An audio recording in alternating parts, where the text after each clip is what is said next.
I was driving home from work in 2019, and I suddenly started having suicidal thoughts again. I basically, in my mind, heard, "Why don't you just crash your car into those trees over there? You'd be better off." Kind of was the Mhm. gist, which shocked me like very much because I had gone so many years with nothing like that, and thinking that it had been resolved.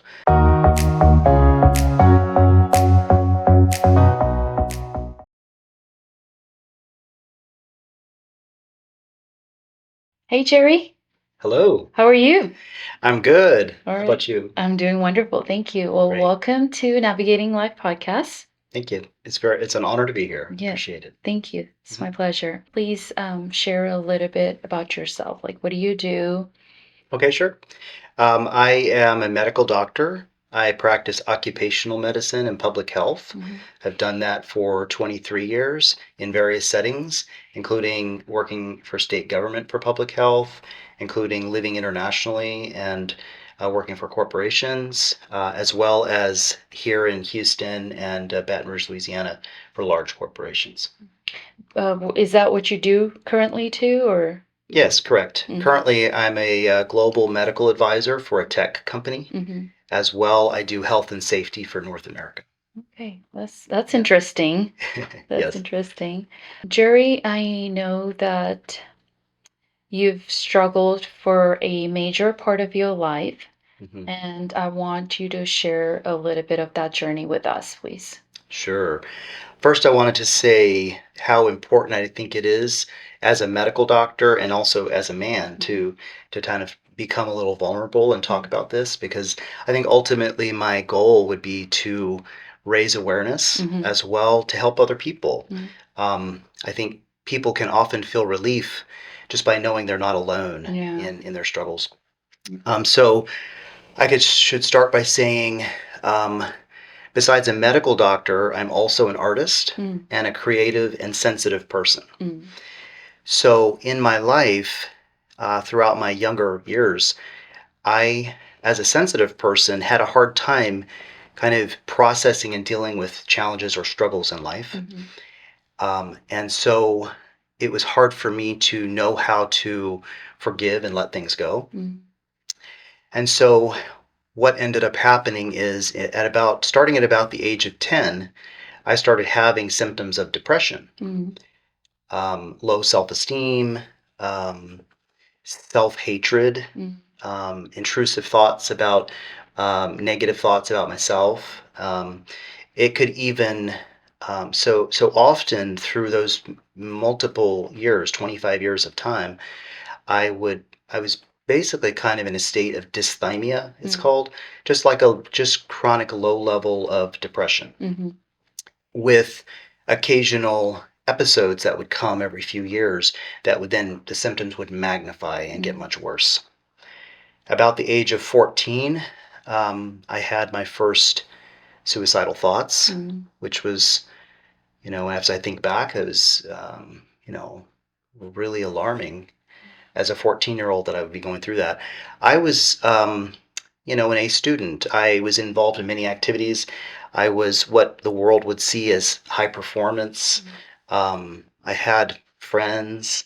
Um, I could pretend really well, in other Mm. words. Nobody knew. Mm. I don't think my parents at the time even knew Mm. about that. Um, and so over the course of time, this thing, depression, just kind of stayed with me. It was something I just always dealt with. So, throughout my college years, high school, college years, and med school years, I was dealing with it off and on. It was Mhm. something I just had and dealt with. I was also a Christian during this time.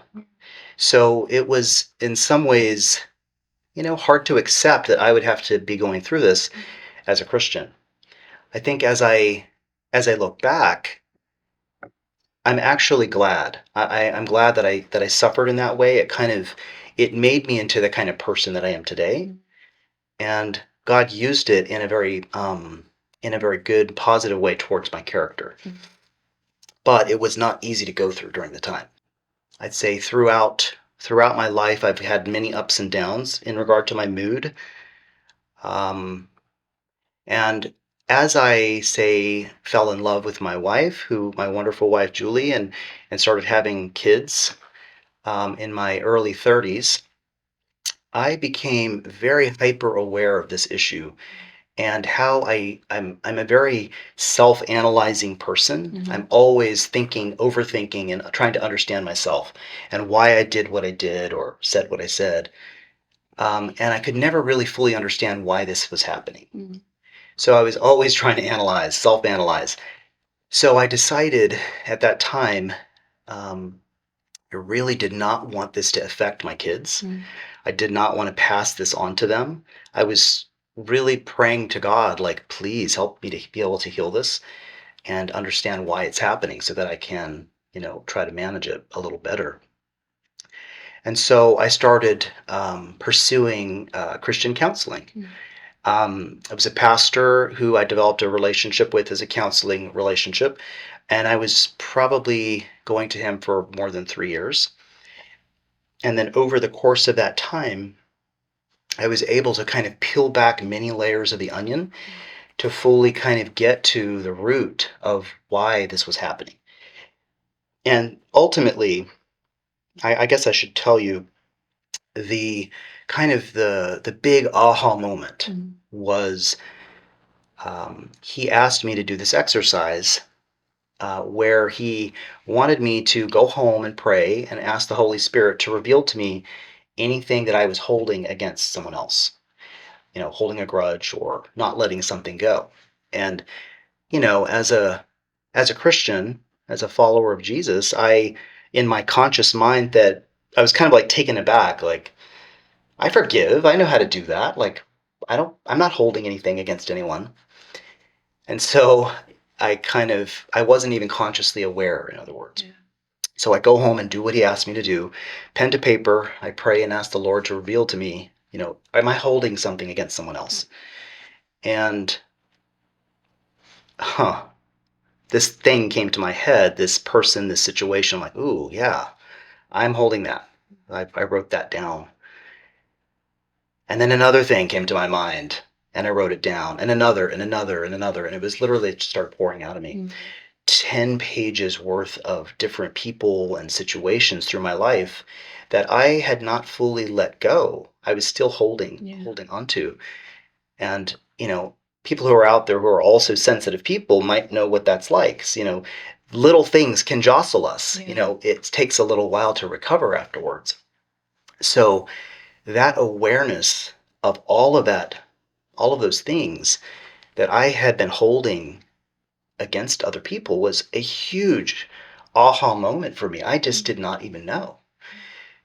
And I think all of that stuff was kind of just weeping and oozing out over time and never ever healing because I wasn't forgiving. I wasn't letting it go. So that's where kind of my healing process really got started. Yeah. Um, After first step was acknowledging and actually being able to make a list of Mm-hmm. those things. And then with the counselor, I worked on forgiving one by one through the whole list. And then also, he taught me some good strategies for daily practicing of forgiveness because I'm still a sensitive person. I'm still a creative artist. I'm still a very hyper intellectual person who analyzes everything and overthinks everything. But now I think I have been taught by the Holy Spirit really how to go through the process of forgiveness on a daily, regular basis. So it's something I'm committed to. Yeah. Thank you so much.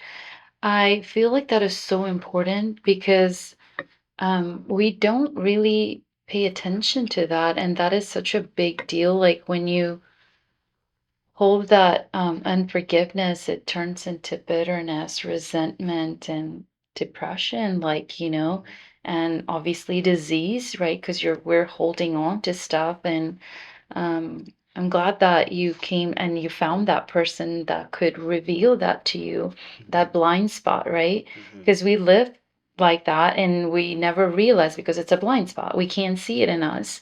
Um, so I know with, like from your 10 years old, did you when did you really figure out, okay, this is depression? Like at what age? I know you said as a teenager you had the suicidal Yeah. ideation. Well, back then, I'm 51 years old now, so this was back in probably in the 80s, early 80s through the 80s. People didn't really talk about Yeah. these things as much back then. We didn't really have terms for it. I just knew how I felt. Mm. And I felt a lot of shame around it. And so I never really talked about it with anyone. Um, so there wasn't really a special term for it back then. Mm.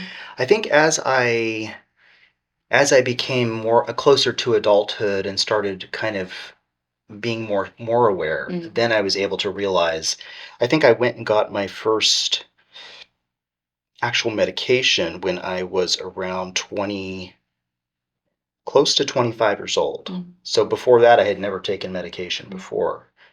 Um, because I didn't, part of it was shame. I never came forward to seek help. Absolutely. And part of it was I may not have even known what to do, and I didn't tell anyone. So how was I going to learn what to do? Right. You know? Yeah, that is, one of the other reasons, I'm passionate about, this, on YouTube channel and, inviting guests is a big part of it is, we're able to bring this to the open, Hmm. have these conversations and not have shame or, feel guilty, because we all of us are suffering in silence, right? Hmm. And Hmm. especially when we talk about 80s, nobody talked about it, like, and it's considered sign of weakness, right? Hmm. Like you don't Yeah. want to, and you want to keep it hush, especially for me coming from Asian, like Indian culture. That was a big part too, like you don't share, Hmm. your problems with others and, try to figure it out, but Hmm. you can't figure things out on your own, especially when you're 10 years old Yeah. and when you don't have anyone model that to you. Hmm. Okay, how do you resolve this? How does forgiveness look like?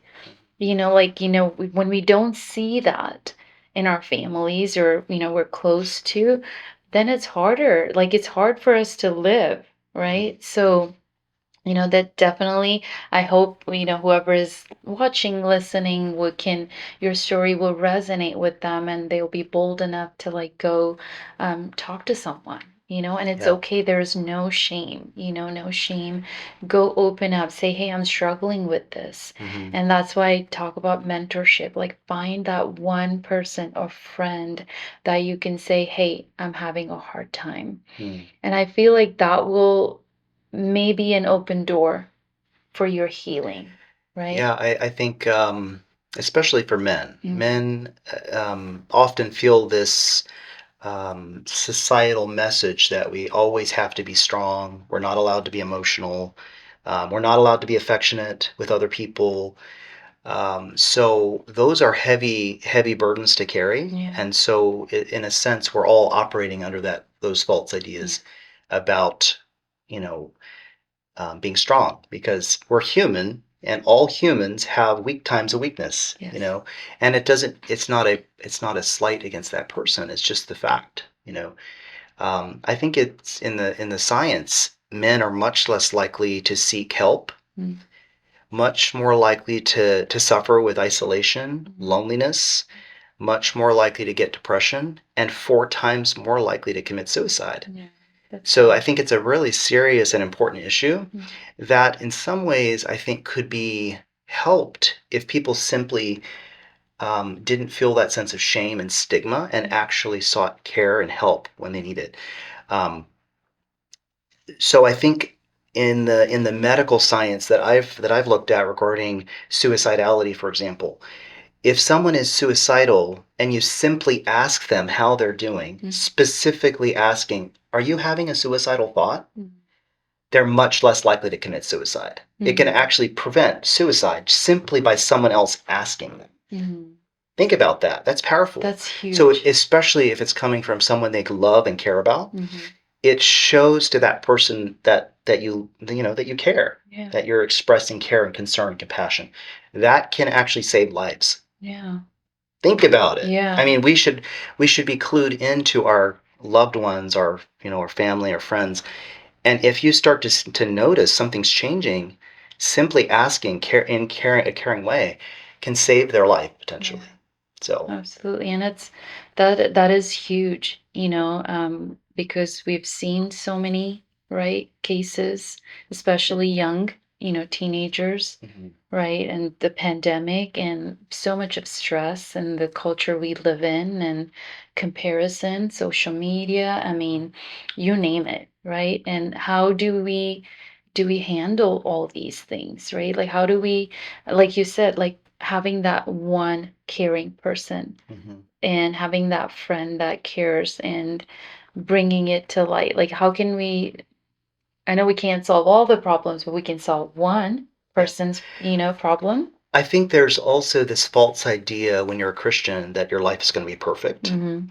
And so there can be in Christian circles this sense of shame that why is my life not perfect? Why am I having this issue? So people don't want to come forward because they feel Yeah. ashamed. We are going to have trouble in this world. That's just the name of the game. We're going to have difficult times. Jesus helps us work through those things, but he doesn't take all of our problems away. So I think being more open in the Christian world is also important. It's a Yeah. good thing to have eyes to actually see people who might be struggling Mhm. around you. They're all around us. Yeah. When I know what that is, so when I go into a circle or to a room, I can see it in their eyes. I know just because You I've been sense it. there. I know Yeah. what it's like. You can I recognize can that. recognize it, and then I can go seek that person and just check on them. Yeah. So I think it's really important for us to be mindful of that. Yeah. You kind of came to that place of healing, but I know you had mentioned when we were talking on the phone that there was a recurrence. Can you Yes. share that a little bit? So after that time, when my girls were really young, I went for 14 years with no episodes. I mean, I had normal ups and downs with life, challenges and things, but no depression episodes, which I was thanking God so much that felt like this is a miracle. Mm. I never thought that would happen. Mhm. I thought I would have it always. So I was very thankful. So what happened was I was driving home from work in 2019, and I suddenly started having suicidal thoughts again. I basically, in my mind, heard, "Why don't you just crash your car into those trees over there? You'd be better off." Kind of was the Mhm. gist, which shocked me like very much because I had gone so many years with nothing like that, and thinking that it had been resolved. Well, the reason was about a month earlier than that, I had actually been passed over for a job promotion at work. And I didn't realize how hard it was hitting me. And I also didn't realize how much emphasis and priority I was putting on my job. Mhm. And so basically, when that happened, it was so shocking. I immediately sought care because I knew that's serious. So I went to the doctor and got medication, that I needed. I immediately then sought out a Christian psychologist, and it was with this psychologist actually that really helped me to kind of realize what was different and then change my priorities in life. So basically, one thing he asked me was, "What is your relationship landscape?" Mhm. And I was at the time I didn't understand what he meant. I was kind of like a deer in the headlights, like, Yeah. "What? What does that mean?" Basically, what he explained was he wanted me to map out my relationships based on levels of closeness. He called it the spheres of intimacy. Mhm. So, in the middle, which is like they call the best friend sphere, these are the people you're connecting with at a deeper level on a daily basis. The next layer out are called good friends. This is on average on a weekly basis.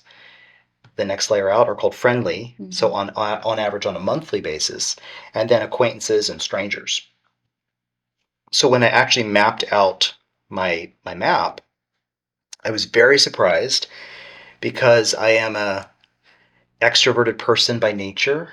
I have many friends and colleagues. I'm a medical doctor. I'm around people constantly, every minute of every day. But when I did my map, I had my wife in the very middle, and ultimately had no other people in my spheres at all. I was completely alone. I had no friends.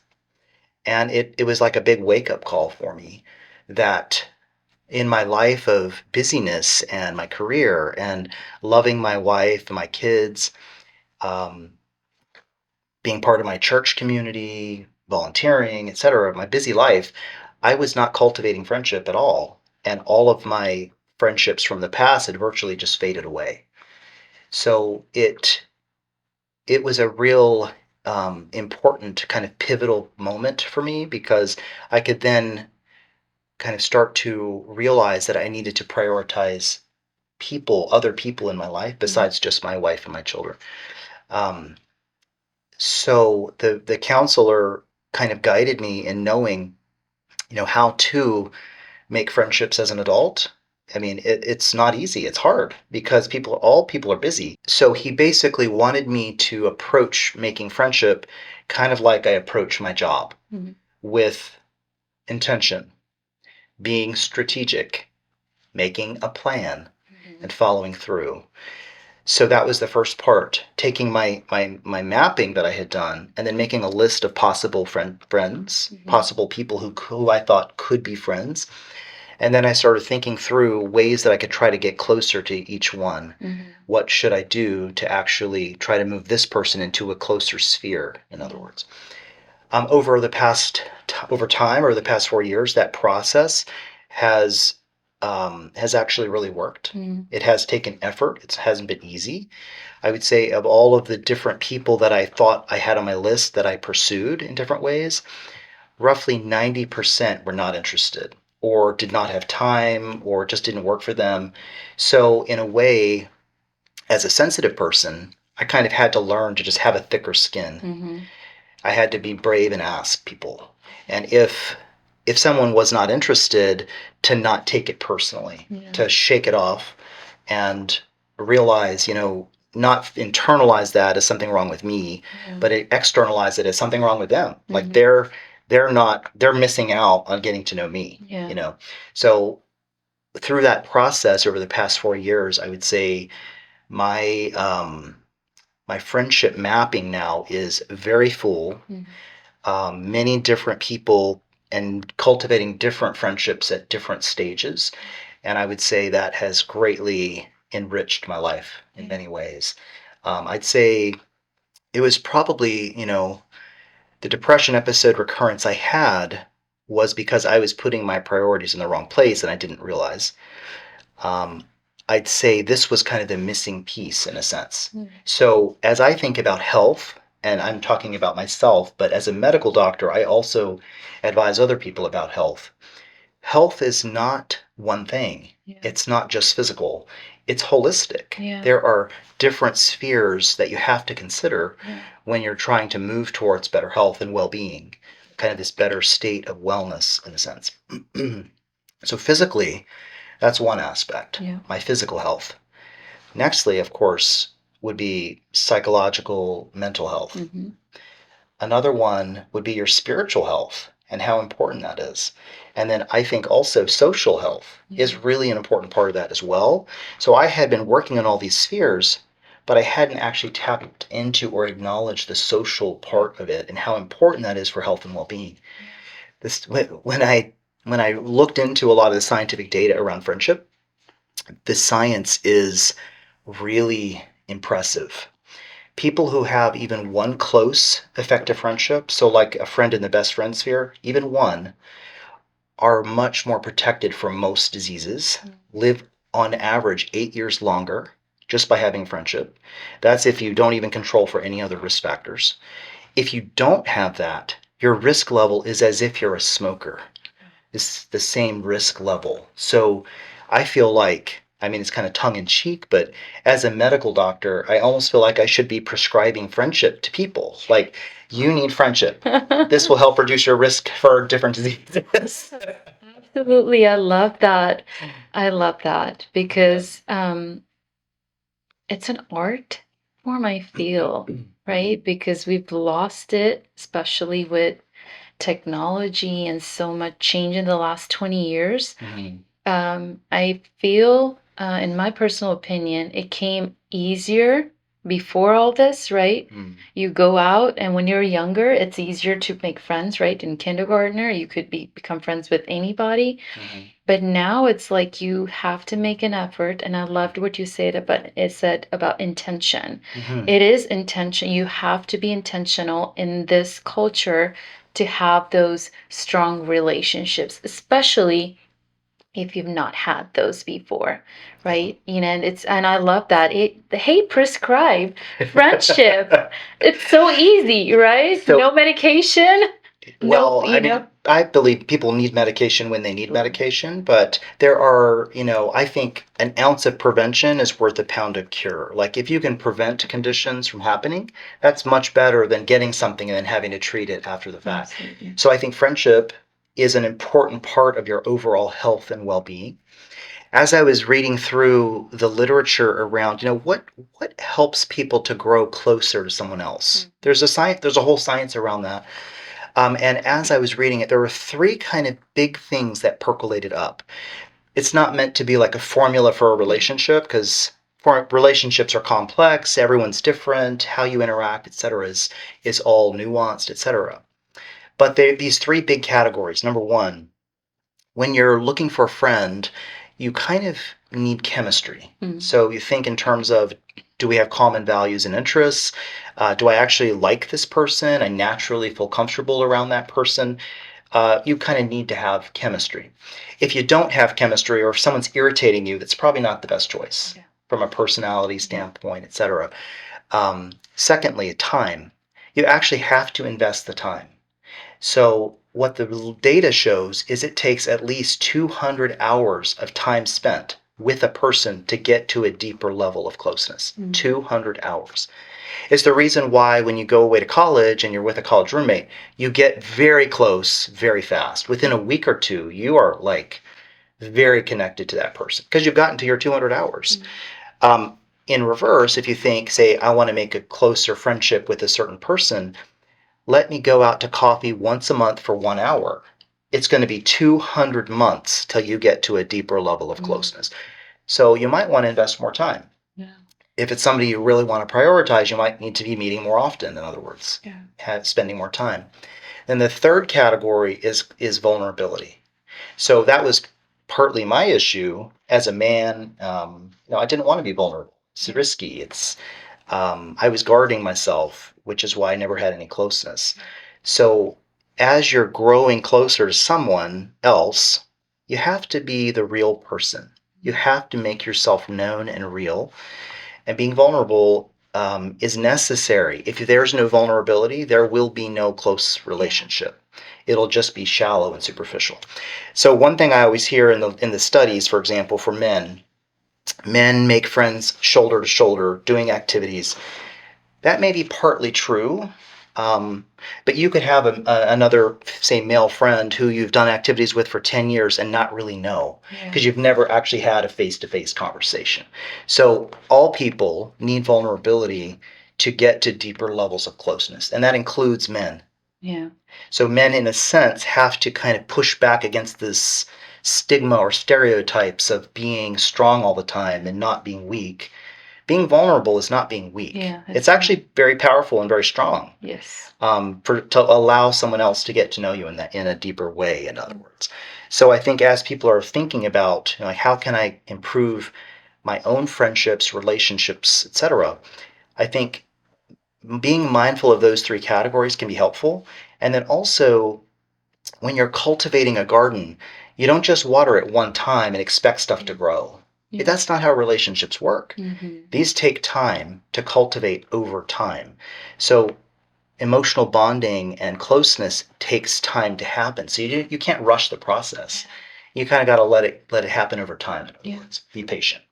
Jerry, so I know your depression spanned over a couple of like decades, right? So how did it look like as a young adult, newly married or married with young kids?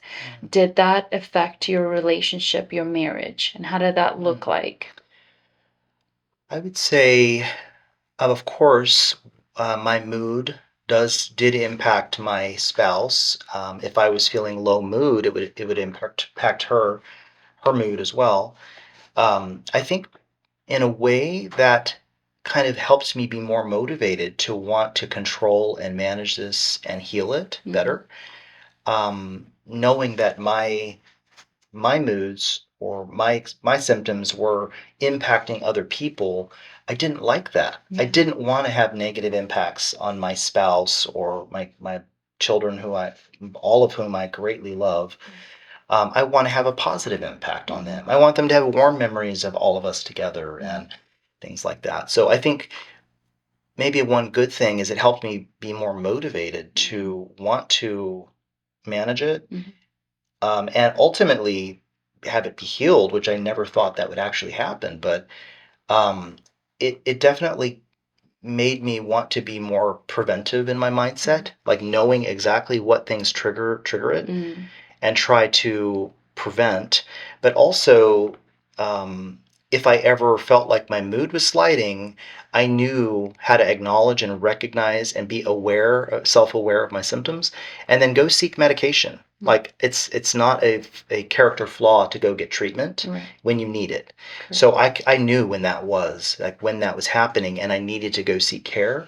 I didn't do it as much for myself. I did it for the sake of my family. Yeah. Like, I want to be a positive influence in their Yeah. lives and make And I sure that I'm managing myself well. and I appreciate that because here's one other aspect of it. You, because you're sensitive, you lived with that awareness, right? Like you're, oh, I am damaging a relationship, most important relationship in my life here. Mhm. And you were able to catch yourself and go get help. And, what would you suggest or what would you recommend to people that are not aware? Like they're not even aware that they're doing it, or um, they're kind of like you said, they're guarded, like they don't want to, they're afraid to reveal it to themselves. There is an Mhm. issue here. You know what I mean? Yeah, I think if there's not self-awareness, perhaps counseling is important because it can help you talk through and Mm-hmm. become more self-aware. Mm-hmm. The other thing I would say is if you think you might be having an impact on someone else, you should be direct and ask them what that is. And if they say, yes, that does impact me and it impacts me in these ways, Mm-hmm. I think that can be very motivating for you as a person to know that you don't want to impact someone in a negative Yeah. way. Maybe something to talk through is, what can I do differently? How Mm-hmm. can I help you not be impacted by this? Yes. We all, I would assume, hopefully love our spouses, our children, etc., and don't want to hurt them. Yeah. I think the other thing is, it is okay to not be okay. Yeah. So you don't have to always pretend like you're not like you're okay, even Yeah. if you're not okay. Yeah. I think that's one important thing to know. Yeah. It's okay to feel sad sometimes. Yeah. That's just life. That's being Yeah. human. It becomes a problem if your sense of sadness is never going away. Yeah. A couple of days is fine, but hopefully it lifts Yeah. and it kind of moves on. If it's staying and not going away or getting worse, then that becomes an issue and a Yeah. problem, in other Yeah. words. So Definitely. that self-awareness can be really important. Yeah. And I love that what you said about, that's like the phase I'm in right now is like it's okay to be not okay. Coming to that place of um, just saying I'm not okay. Like you don't have to say I'm good all the time. Everything is great. Like, if, when it's not great, like pretending, Yeah. dropping those layers down, and at Mhm. least be honest with those few people in your circle to say, hey, Mhm. I'm struggling, I'm not okay.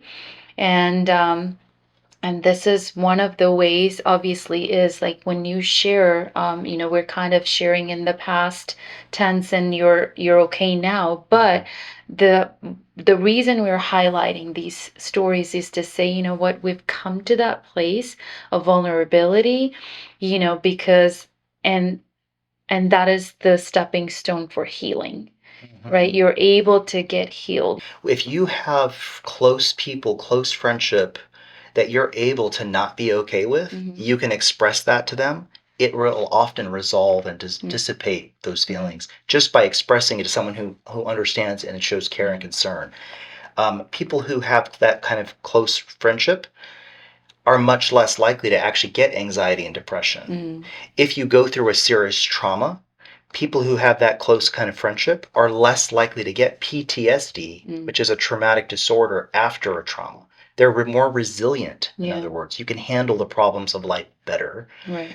So I think it's why I kind of covered the whole friendship talk part, because the social aspects of our lives are really important for prevention, for preventing and helping to manage these kind of conditions. What are some preventative measures that have worked for you with Yes. reference to depression? I think these are really, really important. And I think people who have this tendency can employ these now and make them a part of your life. I mentioned earlier that health and well-being is holistic. There are multiple spheres. So in the terms of preventing, you also have to think in terms of multiple spheres. So in the physical sphere, some things that really work for me, or I should say in reverse, trigger me, if I'm sleep deprived for too many days, that will start to trigger depression. So managing and maintaining a good sleep schedule can be very preventive.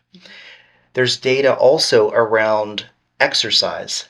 So the data actually shows if you exercise daily, so weight training, cardio for certain periods, nearly every day, 5 days a week at least, it has the same overall impact to your mood and your brain chemistry as taking Prozac. You actually get the same result. So if you incorporate exercise every day, you can actually try to help dissuade and prevent depression from really taking hold.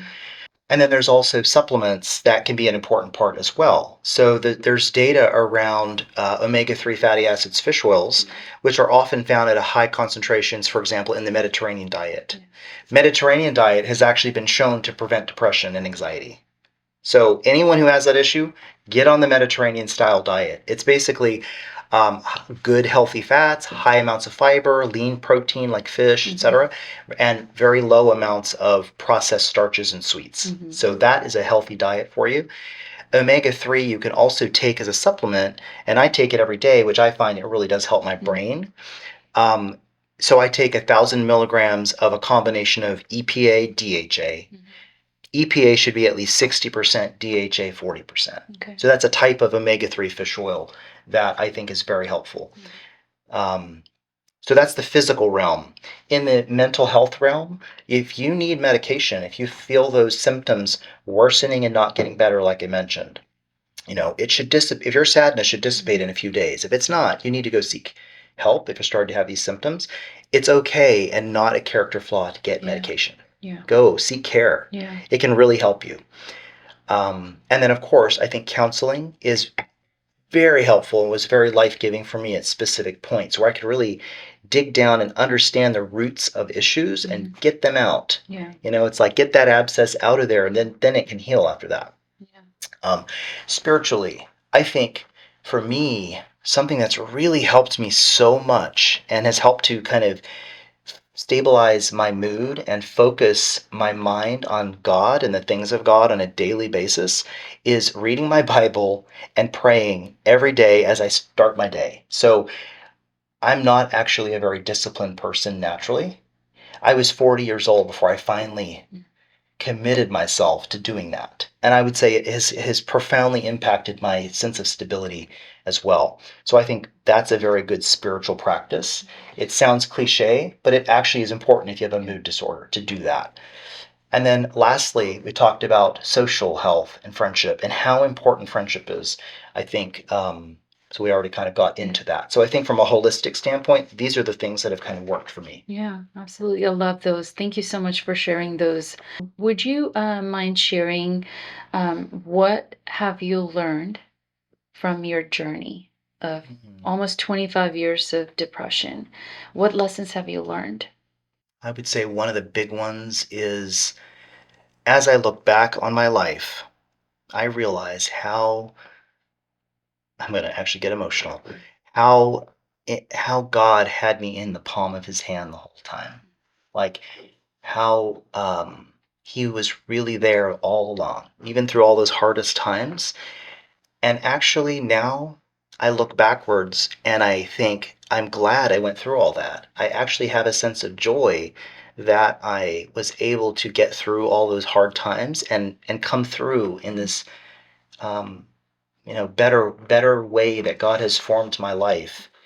Um, to have a real sense of wholeness and happiness in Him, despite having issues and problems still, of course.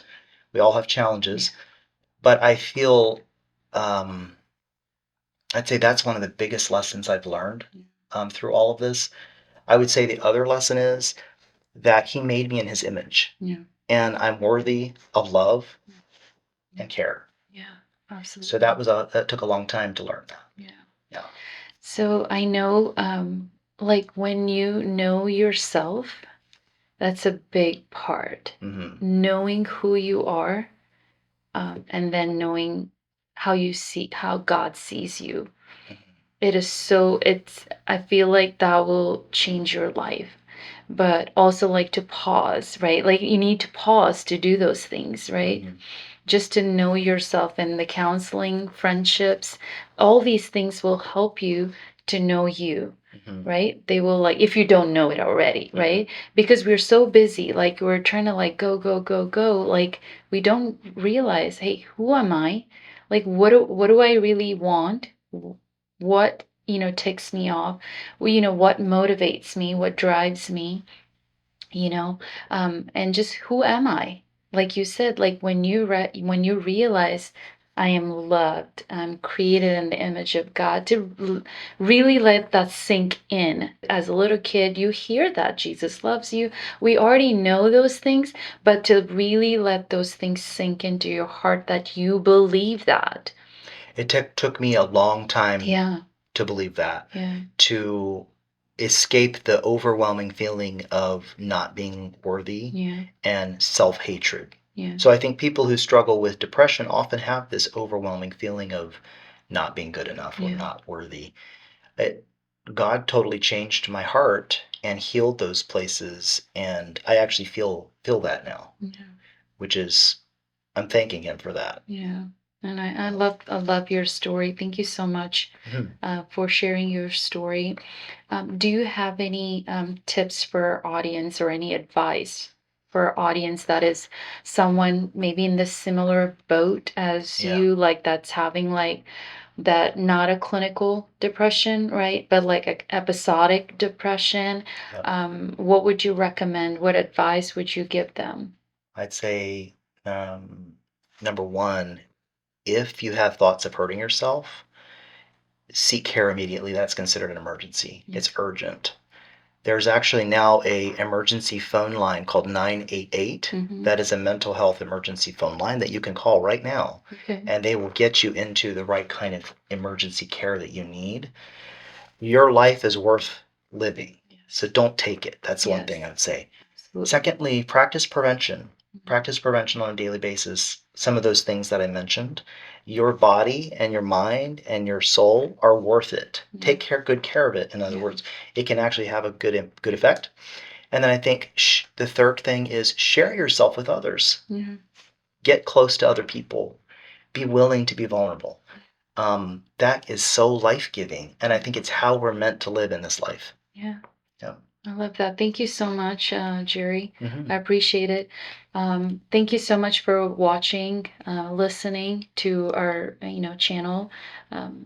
If you've stumbled across, you've come across our channel, we would appreciate it if you can subscribe to our channel.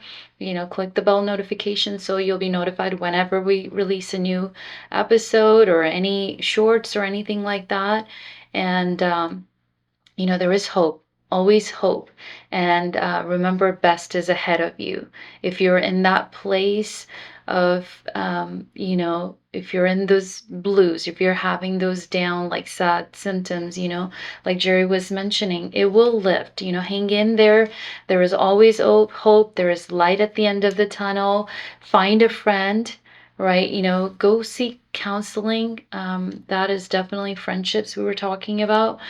Find a friend. I'm sure you will be able to find a friend. There are how many people are on this earth? 8 billion Billions. plus. Yeah. Yeah. So, just like you, I'm sure there is a person that, cares for you, loves you, and would be willing to spare that time with you and spend that time with you.